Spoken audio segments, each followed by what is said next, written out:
Horas de mucha tensión y preocupación se vivieron en la zona de Pedro Juan Caballero, departamento de Amambay. El final feliz, este joven de 33 años, que había sido secuestrado por un grupo todavía no identificado, pudo ser rescatado por la Policía Nacional. El golpe ocurrió en la colonia Lorito Picada de Pedro Juan Caballero, cerca de las 20:30 horas, cuando 5 hombres armados y con capuchas ingresaron a la estancia de Héctor Núñez. Más tarde llegó el hijo del ganadero, Héctor Alexander Núñez, a quien mantuvieron de rehén.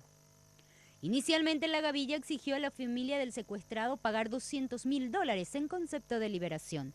Luego bajaron la suma a $60.000. En el momento en que los delincuentes dejaron ir al propietario de la estancia para buscar el dinero, la policía tomó conocimiento del hecho y rodeó la zona.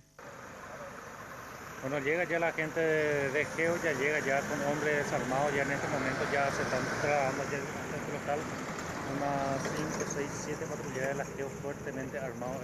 Luego de un enfrentamiento entre la policía y los criminales, liberaron a los 8 peones, que también estaban de rehenes, y corrieron hacia el monte con Alexander Núñez.